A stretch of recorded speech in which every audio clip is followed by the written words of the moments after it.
Shalom, ciao An.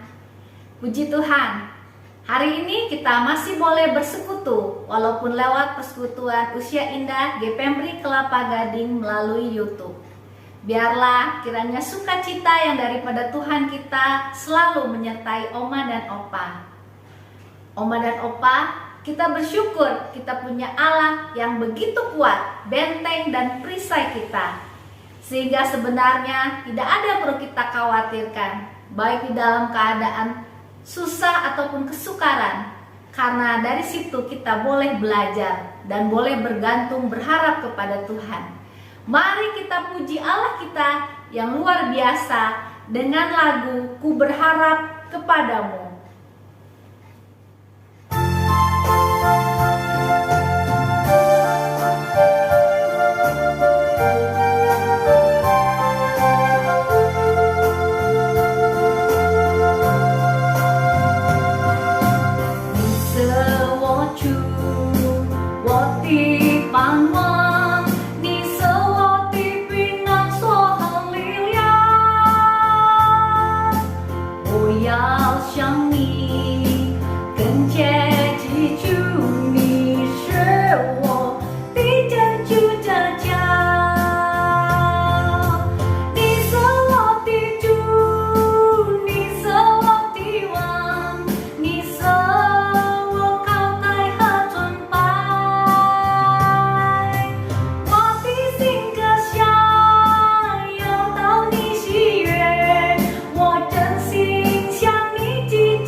Bapa kami yang bertahta di kerajaan surga, kami bersyukur Tuhan pada hari ini Engkau masih memberikan kepada kami nafas kehidupan untuk memuji, memuliakan nama Tuhan.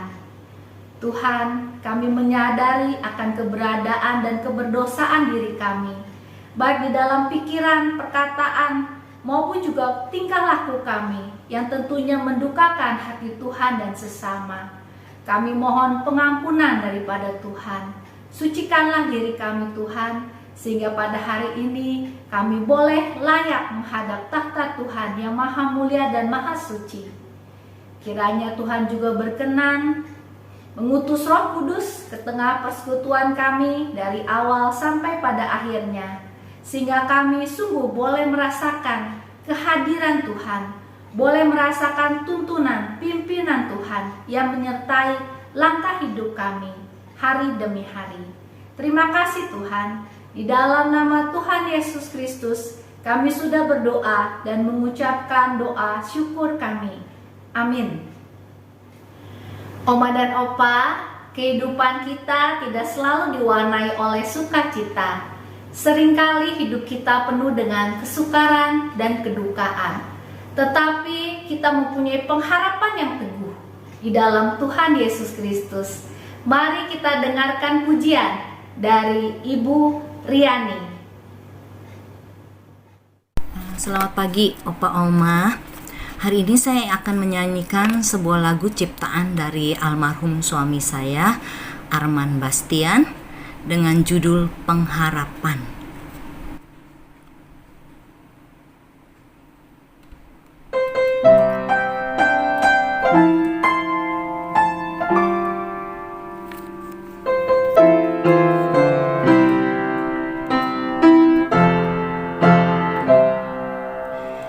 Lama ku cari damai di hati di dalam dunia yang penuh cobaan, bagai musafir yang mengembara, tiada tujuan, jalanku tersesat.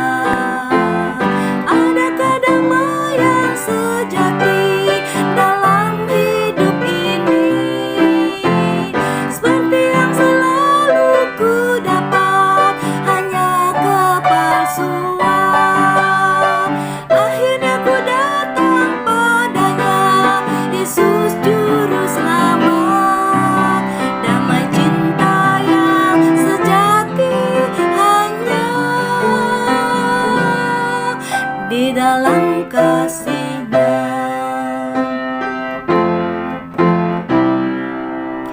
lama ku cari damai di hati di dalam dunia yang penuh cobaan, bagai musafir yang mengembara.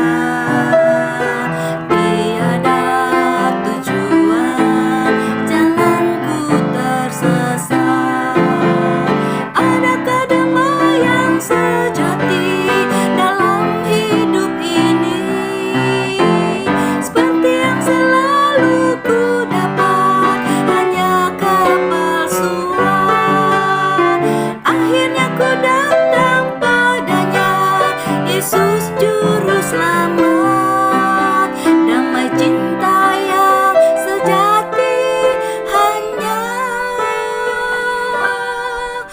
di dalam kasih-Nya. Firman hari ini diambil dari Mazmur 92 ayat 13 sampai dengan 15. Orang benar akan bertunas seperti pohon kurma, akan tumbuh subur seperti pohon aras di Libanon. Mereka yang ditanam di bait Tuhan akan bertunas di pelataran Allah kita. Pada masa tua pun mereka masih berbuah, menjadi gemuk dan segar. 诗篇92篇第13节到15节，他们在意耶和华的殿中，画谎在我们上帝的眼里。他们年老的时候，仍要结果子，要满了枝浆而长发青。好显明耶和华是正直的，他是我的磐石，在他毫无不义。 Oma dan Opa, Tuhan yang kita sembah adalah sumber sukacita kita, dan kita akan dipuaskan jika kita berkenan di hadapan Allah. Saat ini kita akan mendengarkan kebenaran firman Tuhan yang akan disampaikan oleh Pendeta Simon Stevili. Kita mau menenangkan hati kita untuk mendengarkan kebenaran firman Tuhan dengan menyembah Tuhan dan menenangkan hati kita.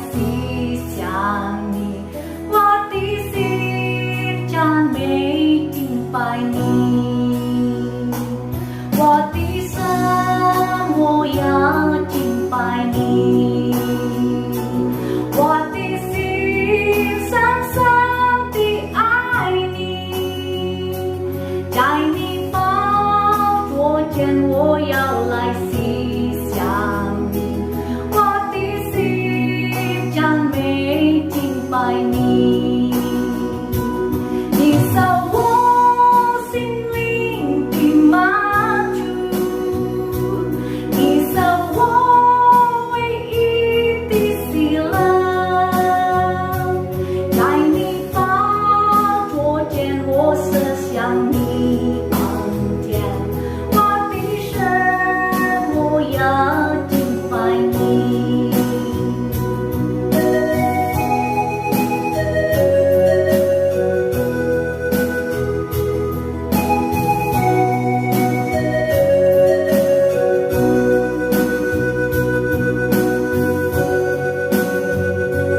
Alatku mau sembahmu, hatiku cinta padamu, di hadiratmu mau renungkanmu, hatiku puji sembahmu. Allahku mau sembahmu, hatiku cinta padamu, di hadiratmu mau renungkanmu, hatiku puji sembahmu. Engkaulah kepuasanku, Engkaulah sukacitaku, di hadiratmu mau renungkanmu, Allahku mau sembahmu. Engkaulah kepuasanku, Engkaulah sukacitaku, di hadiratmu mau renungkanmu, Allahku mau sembahmu, di hadiratmu mau renungkanmu, Allahku mau sembahmu.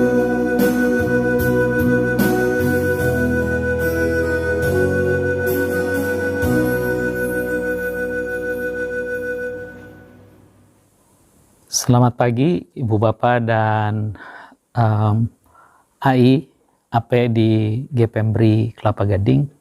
Kita akan merenungkan satu bagian sabda Tuhan yang berjudul kesabaran mendatangkan sukacita. Mari sebelum baca dan renungkan kita berdoa memohon pertolongan Tuhan. Mari kita berdoa. Tuhan yang baik, tolonglah kami sehingga apa yang kami baca renungkan ini sungguh menolong kami, sehingga kami dapat mempelajarinya, menghidupinya di masa-masa yang juga tidak mudah karena usia dan juga ancaman dari virus yang terus merajalela. Berikanlah kami hikmat sehingga kami mengerti kehendak-Mu dan melakukannya. Di dalam nama Tuhan Yesus kami berdoa. Amin. Saya akan membacakan bagian sabda Tuhan yang terambil dari Yohanes 16 ayat 21 sampai 22, saya sambung 32-33 dan nanti ada beberapa ayat lagi yang akan saya bacakan. Yohanes 16 ayat 21 sampai 22. Seorang perempuan berduka cita pada saat ia melahirkan, tetapi sesudah ia melahirkan anaknya, ia tidak ingat lagi akan penderitaannya karena kegembiraan bahwa seorang manusia telah dilahirkan ke dunia. Demikian juga kamu sekarang diliputi duka cita, tetapi aku akan melihat kamu lagi dan hatimu bergembira dan tidak ada seorang pun yang dapat merampas kegembiraanmu itu daripadamu. 32 dan 33, lihat saatnya datang, bahkan sudah datang, bahwa kamu dicerai-beraikan masing-masing ke tempatnya sendiri dan kamu meninggalkan aku seorang diri. Namun aku tidak seorang diri, sebab Bapa menyertai aku. Semuanya itu kukatakan kepadamu supaya kamu beroleh damai sejahtera dalam aku. Dalam dunia kamu menderita penganiayaan, tetapi kuatkanlah hatimu, aku telah mengalahkan dunia. Sampai sedemikian jauh pembacaan sabda Tuhan. Yang berbahagia adalah mereka yang mendengar dan yang memelihara dalam hidupnya. Hosiana. Ibu Bapak yang saya kasihi dan hormati, Komisi Lansia yang ada di GPMBRI. Tema kita tentang kesabaran yang mendatangkan sukacita. Saya ingin menyampaikan seperti ini. Satu kali seorang penulis Amerika, Joyce Meyer, dia mengatakan, kesabaran bukan sekedar sanggup menunggu katanya. Tetapi bagaimana kita bersikap sementara kita menunggu. Jadi sebenarnya bukan soal berapa lama dan kuatnya kita menunggu. Sementara kita menunggu proses yang kita harapkan muncul, kita bersikap dan melakukan apa. Itu penting. Bacaan tadi itu menolong kita untuk melihat apa yang satu kali Nowen mengatakan bahwa kesabaran itu dia katakan sebagai ibu dari pengharapan. Mother of expectation. Jadi ketika dia katakan bahwa kesabaran itu adalah induk atau ibu dari yang kita harapkan, tidak salah kalau dia memakai bagian itu dengan mengutip seorang bernama Simone Weil, ya, seorang penulis Prancis yang mengatakan juga bahwa menunggu dengan sabar dalam pengharapan, katanya, merupakan fondasi dari kehidupan spiritual. Yang mau dikutip oleh Nowen itu mengatakan bahwa ketika seseorang itu bisa sabar dalam pengharapan, ya, sambil menunggu, maka dia mempunyai dasar yang kuat.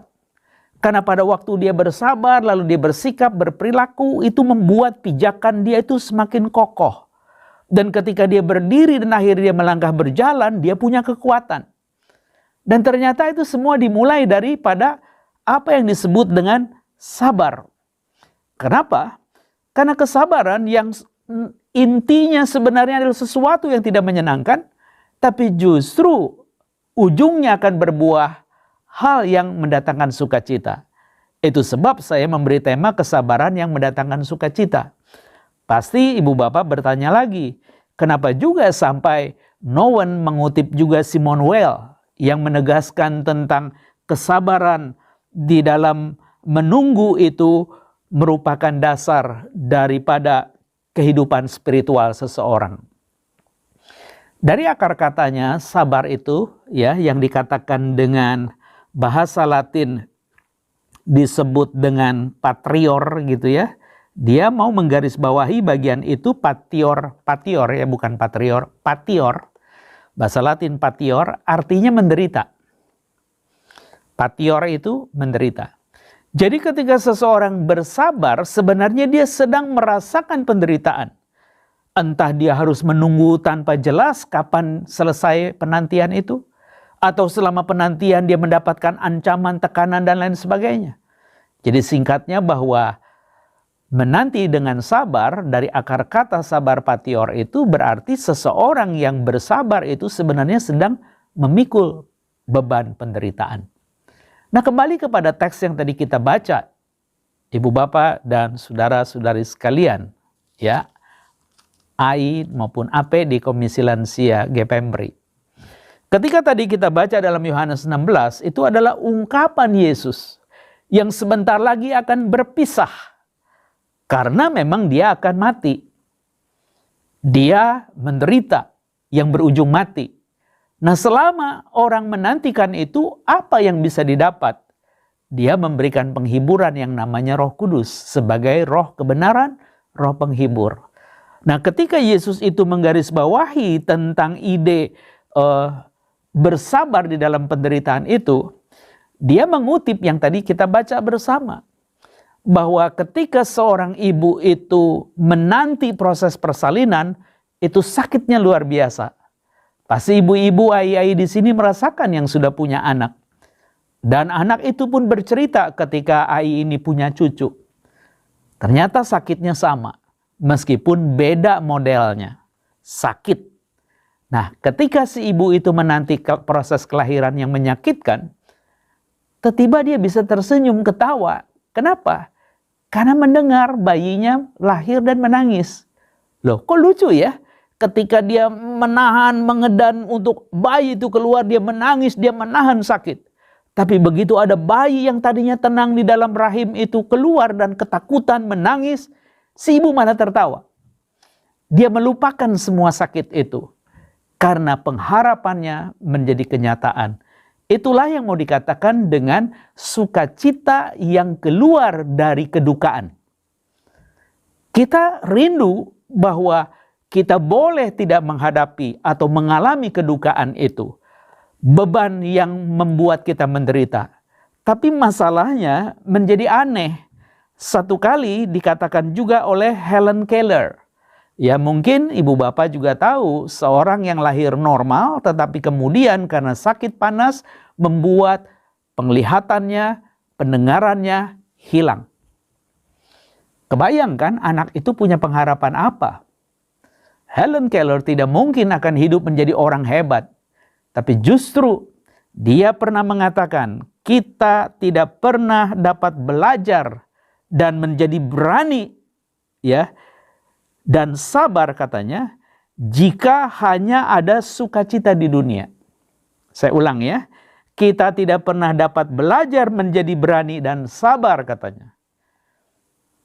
Menjadi berani dan sabar, jika hanya ada sukacita di dunia. Singkatnya Helen Keller itu dengan segala kedukaan, beban berat ya, bagaimana si pendamping ya, susternya itu melatih dia. Kebayangkan kalau orang buta masih dengar, bisa lewat pendengaran. Orang tuli melihat masih bisa dengan membaca. Tapi kalau sudah buta dan tuli, dari mana informasi luar yang dia bisa dapat dan dia proses? Helen Keller itu menjadi orang hebat pada zamannya. Karena ada seorang pendamping yang namanya Anna Sullivan. Dia melatih anak yang cacat ini, bahwa di dalam dirinya ada harga. Biarlah dia boleh merasakan segala penderitaan, karena ujung dari penderitaannya akan ada orang yang menderita itu ditolong oleh dia. Dan itu betul. Dia menjadi pembela hak asasi pada zamannya, dan dia menolong orang-orang yang membutuhkan jasa hukum dia. Jadi dia mau menggarisbawahi, dan Anda tidak bisa menghindar bahwa kalau dunia itu hanya sekedar sukacita yang kita harapkan, maka pada akhirnya kita tidak akan pernah belajar menjadi berani dan sabar. Dia berani belajar dan dia sabar di dalam proses pembelajaran, dan akhirnya dia lulus. Dia menjadi orang yang hebat. Bagaimana dengan kita? Ketika kita menghadapi usia yang bertambah, berarti kita makin lemah. Ketika sekarang dalam kelemahan ada lagi virus pandemi yang menghebohkan itu, dan tidak sedikit orang yang kita cintai berpulang. Ketakutan yang sedemikian itu hanya bisa dilawan dengan keberanian, oleh karena kita berpikir di dunia ini tidak melulu segala yang mendatangkan sukacita, tetapi sering hal yang mendatangkan duka cita. Itu sebab Yesus mengatakan di dalam ayat 32 sampai 33 dari Yohanes 16, lihat katanya, saatnya datang, bahkan sudah datang, bahwa kamu dicerai-beraikan masing-masing ke tempatnya sendiri, dan kamu meninggalkan aku seorang diri. Kisah ini ada di Getsemani, Ibu Bapak.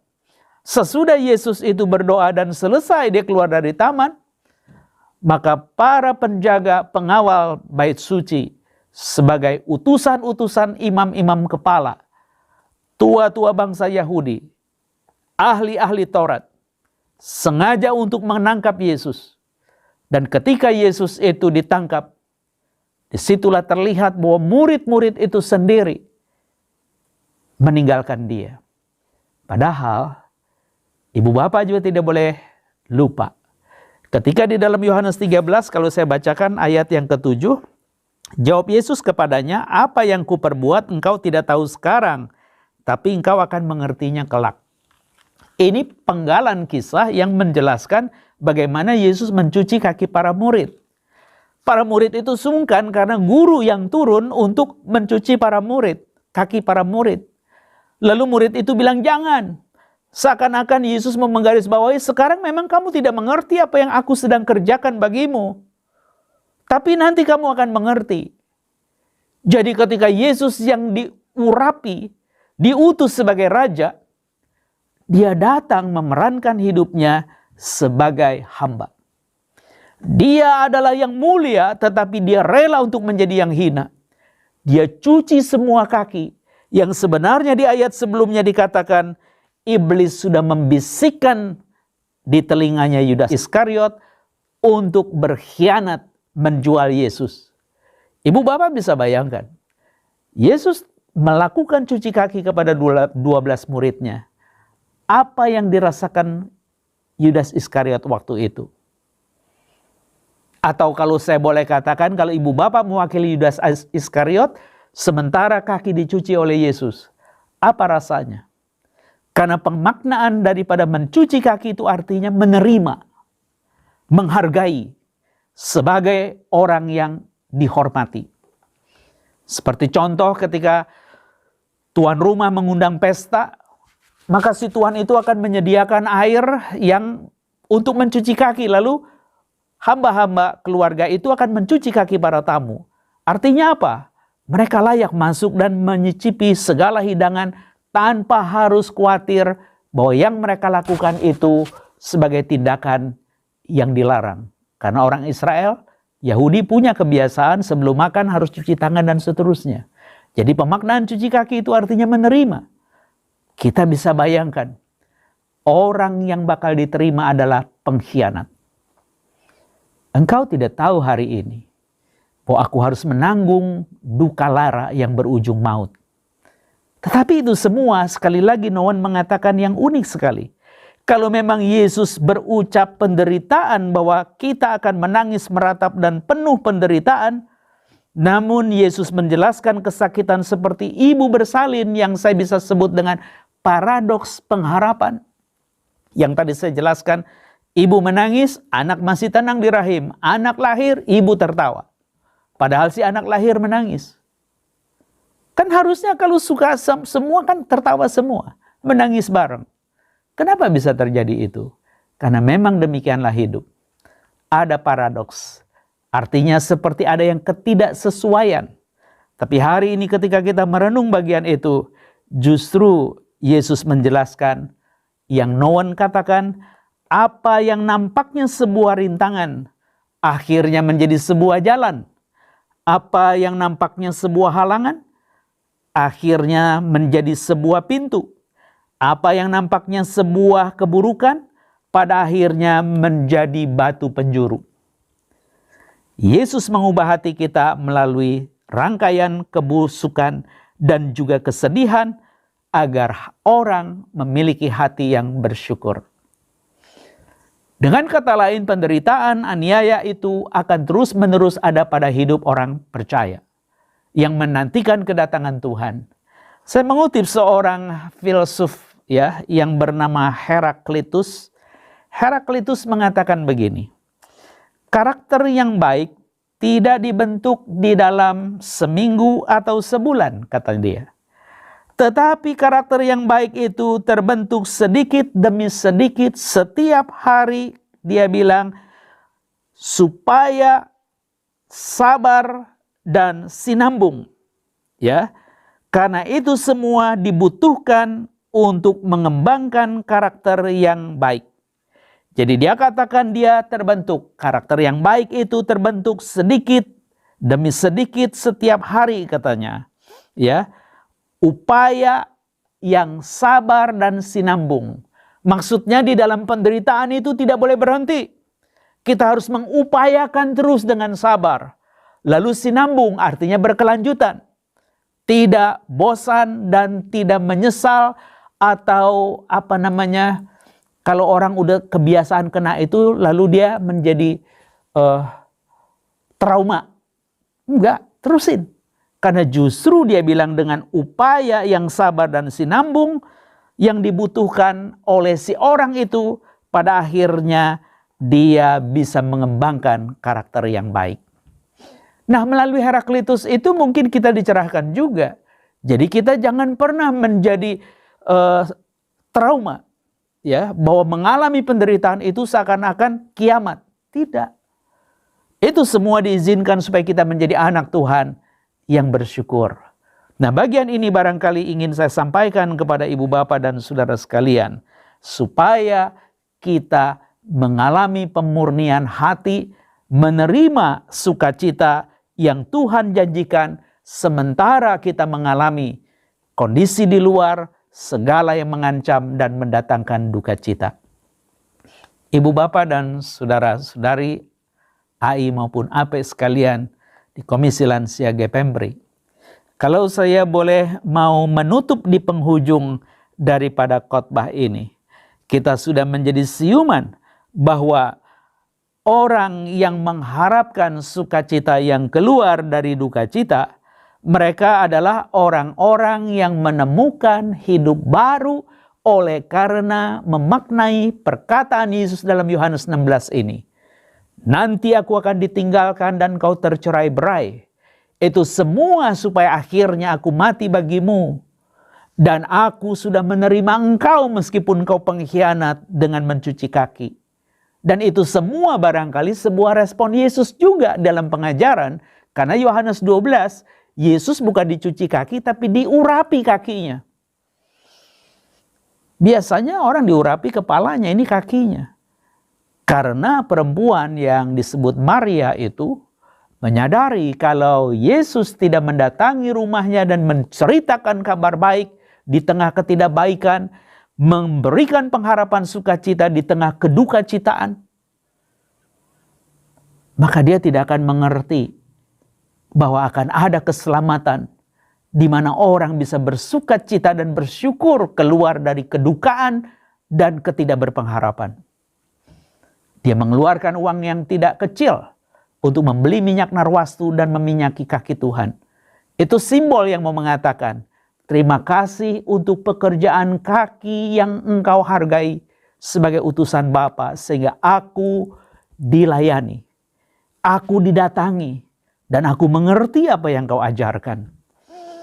Dan ketika orang-orang tidak menyukai perempuan yang menghambur-hamburkan uang yang mahal katanya, Yesus mengatakan, biarkan dia melakukan itu berhubung dengan hari kematianku.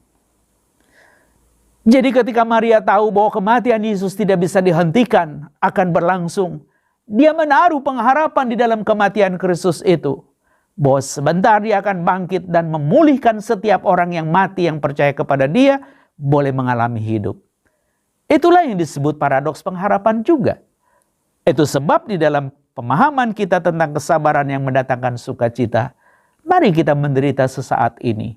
Karena ini bagian daripada proses memurnikan hati, supaya terbentuk karakter yang baik, sehingga ada upaya-upaya yang dikatakan dengan penuh kesabaran dan sinambung itu, pada akhirnya karakter kita yang seperti Kristus itu muncul. Jadi kalau begitu, kita boleh sampai di ujung.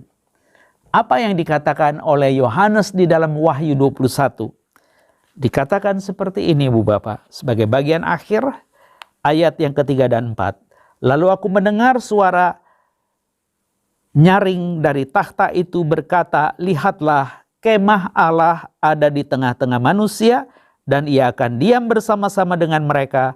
Mereka akan menjadi umatnya, dan ia akan menjadi Allah mereka, dan ia akan menghapus segala air mata dari mata mereka, dan maut tidak akan ada lagi, tidak akan ada lagi perkabungan atau ratap tangis atau duka cita, sebab segala sesuatu yang lama itu telah berlalu.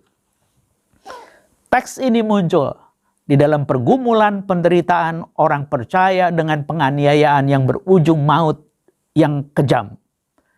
Tidak sedikit orang yang dipenggal, tidak sedikit orang yang dijadikan obor jalanan, dibakar di tiang kota, supaya kota itu menyala, dan nyalanya bukan obor minyak, tapi tubuh orang yang dibakar. Pasti orang takut untuk tetap percaya Yesus. Tapi justru dalam catatan, mereka tegar sebagai saksi Kristus. Kenapa demikian? Karena mereka tahu mengharapkan kedatangan Kristus yang mendatangkan sukacita. Dan itu sudah ada karena kemah Allah tinggal di dalam kita. Dan bagian itu yang sebenarnya mau diungkapkan sebagai gereja, Roh Kudus sudah diajarkan di dalam Yohanes 16 tadi, bahwa dia akan ada pada kita, melahir barukan kita, dan inilah awal kelahiran baru, di mana engkau dan saya punya hati yang bersyukur dan bersuka cita, padahal di sekitarnya sedang mengalami kehilangan, mengalami penderitaan, penyakit, bahkan kematian. Jadi percayalah kepada Tuhan bahwa Dia akan memberikan sukacita pada waktu kita sabar. Dan dari mana sabar itu muncul? Karena kita belajar. Dari mana kita belajar? Karena Tuhan. Sekali lagi apa yang Nowen katakan, bahwa kesabaran itu adalah induk dari pengharapan. Dan dia mengutip seorang penulis Prancis, Simon Weil, yang melukiskan atau menuliskan di dalam catatan hariannya, bahwa menunggu dengan sabar dalam pengharapan merupakan fondasi dari kehidupan spiritual seseorang. Dan apa yang ibu bapak kelak nanti bisa alami di dalam kehidupan spiritual masing-masing kita dilatih menderita. Dan ketika kita tekun, tabah, dan teguh di ujung jalan, akhirnya kita betul-betul menjadi sebuah jalan, menjadi sebuah pintu, menjadi batu penjuru katanya. Yang tadinya ada rintangan dan halangan, bahkan juga mau digarisbawahi ada sesuatu keburukan di dalam hidup ini. Pada akhirnya dia menjadi satu yang kokoh, di mana bangunan kehidupan itu tumbuh di dalamnya. Ibu Bapak dan AIAP, Komisi Lansia GPMRI. Demikianlah yang mungkin bisa saya sampaikan untuk khotbah dengan tema kesabaran yang mendatangkan sukacita. Biarlah kita mengisi minggu-minggu prapaskah kita yang berujung kepada penderitaan dan kematian Kristus di Jumat Agung dan Paskah, maka kita bersiap hati untuk tetap bersukacita, bersyukur karena Dia tidak meninggalkan kita. Dan biarlah kita boleh diingatkan, ada pengharapan ketika Dia nanti datang. Tidak ada lagi ratap tangis, penderitaan, dan air mata. Karena ada hal baru di bumi dan langit, di mana engkau dan saya hari ini ada di dalam penderitaan yang dahsyat. Itulah yang Tuhan singkap buat kita pada pagi hari ini. Kiranya Tuhan menolong kita. Mari kita berdoa. Kiranya Kau berkenan menyertai dan menolong kami, sehingga apa yang kami percakapkan ini sungguh memberikan kami pengertian, menolong kami, bahwa benar bahwa kesabaran bisa menjadi induk pengharapan, yang artinya bahwa kami akan menjadi hidup lebih baik hari ini, karena ada pengharapan hari esok. Karena di luar itu semua kami tidak bisa hidup menjadi lebih baik pada hari ini, karena tidak ada pengharapan. Dan ketika kami terus berharap, itu bukan berarti kami mampu menunggu seberapa lama kami kuat, tapi justru itu menjadi kegirangan dan keriangan kami di dalam menanti. Oleh karena kami terus dibentuk batiniah kami, spiritual kami untuk menjadi serupa Kristus melalui aniaya dan penderitaan. Karena kami tahu bahwa karakter kami sebagai murid Kristus tidak dibentuk 1 minggu, 1 bulan, tapi sedikit demi sedikit, setiap hari dengan upaya yang penuh kesabaran dan sinambung untuk mengembangkan karakter seperti Kristus. Kiranya kami boleh dikuatkan dan dihibur, sehingga kami ketika mengalami penderitaan, aniaya, kesakitan, kehilangan, kami tidak marah, tapi kami bersyukur karena kami tahu ada masa depan yang gilang gemilang, langit dan bumi baru. Kiranya Engkau berkenan menolong kami. Di dalam Putramu Yesus Tuhan, kami berdoa. Amin. Oma dan Opa, kita sudah mendengarkan kebenaran firman Tuhan yang disampaikan oleh Pendeta Simon Stevili, bahwa kita perlu mengembangkan karakter kesabaran, karena sabar adalah karakter yang ditujukan oleh Tuhan Yesus. Dengan kesabaran kita menjadi kuat dan pengharapan kita di dalam Tuhan semakin besar, sehingga hidup kita dipenuhi dengan sukacita. Mari kita meresponi firman Tuhan ini dengan menyanyikan lagu sabar dalam susah sukamu. Oma dan Opa, dengan bersabar, Tuhan akan memberikan kekuatan, Tuhan akan memberikan sukacita. Mari kita menyanyikan lagu ini. Sabar dalam susah sukamu, sabar, Tuhan ada sertamu. Sabar, sabar, Tuhan beri kuat padamu. Sabar dalam susah sukamu, sabar, Tuhan ada sertamu. Sabar, sabar, Tuhan beri sukacitamu.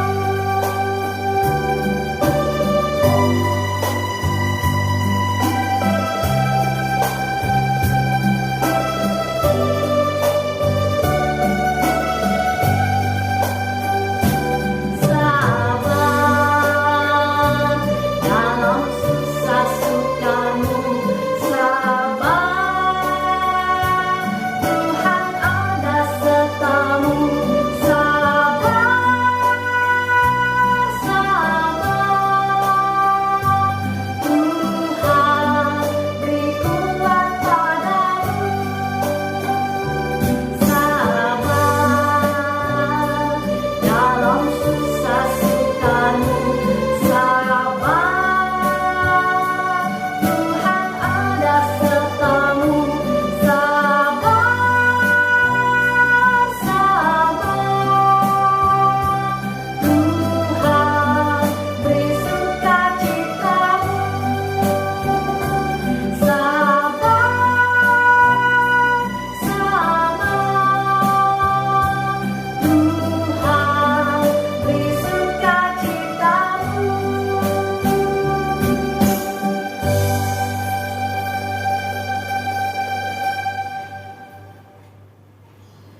Oma dan Opa, tiba saatnya kita memberikan persembahan untuk Tuhan.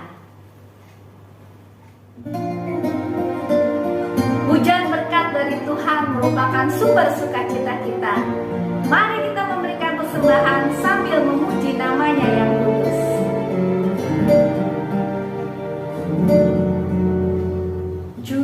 Jujatifu ruchunye wachai jitu tamei huangxin jujati shengming shi jianyan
selalu.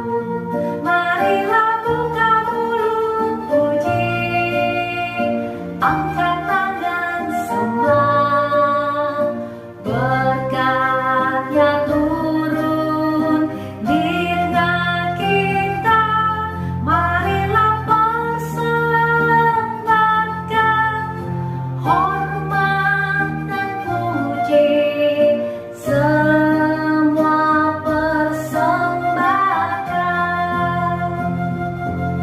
Berkatnya turun, berkelimpahan, seperti hujan turun.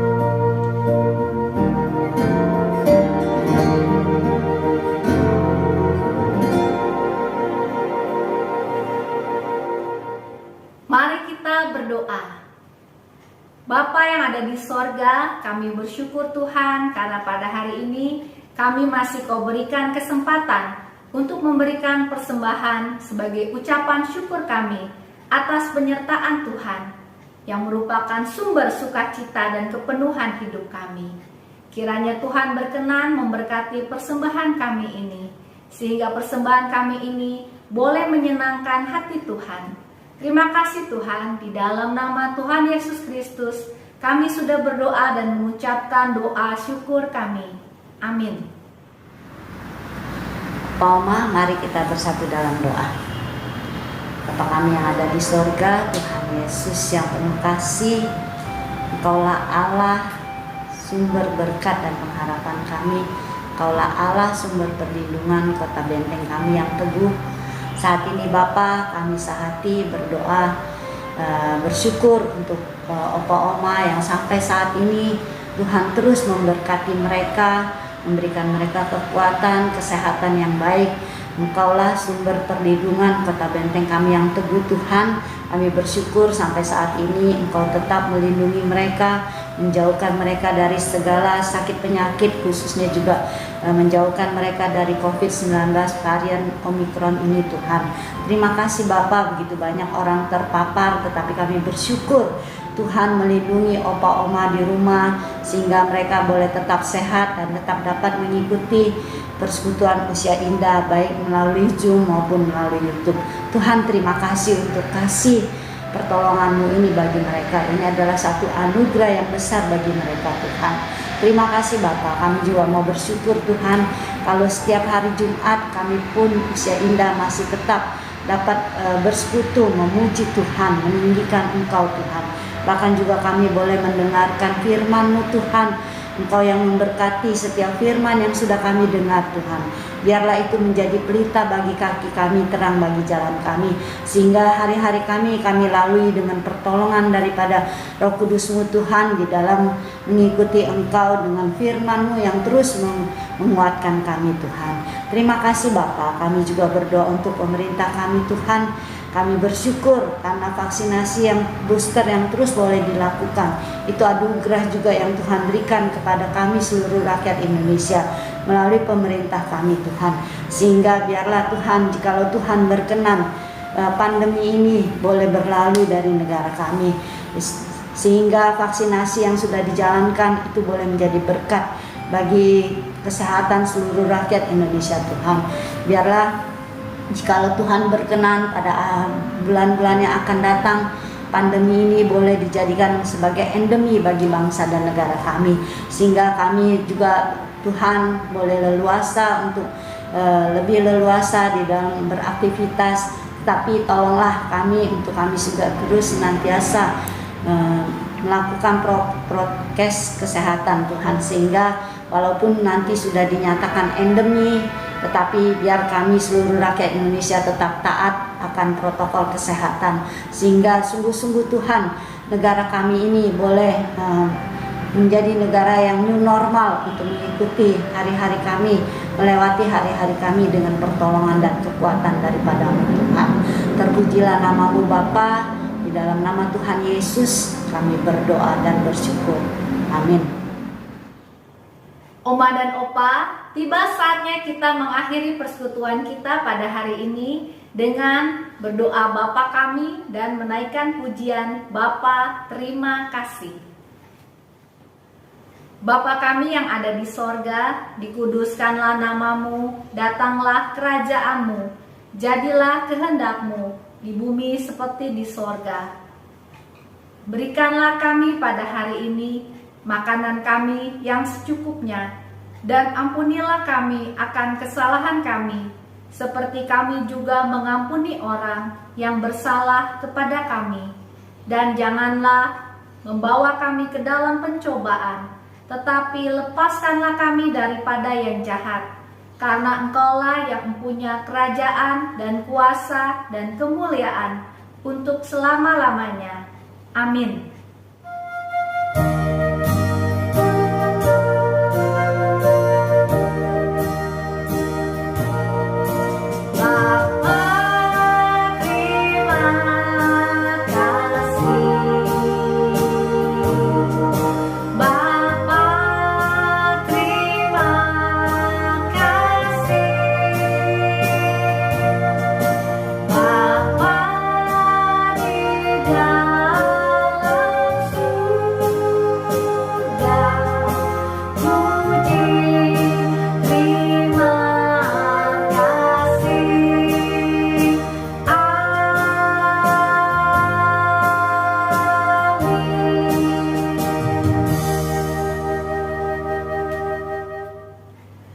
Oma dan Opa, untuk bersabar di dalam masa kesukaran dan kesesakan itu bukanlah hal yang mudah.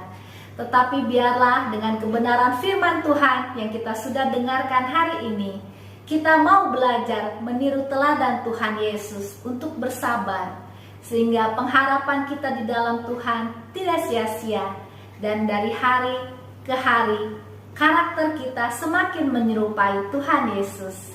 Selamat mengembangkan karakter sabar. Tuhan Yesus memberkati Oma dan Opa.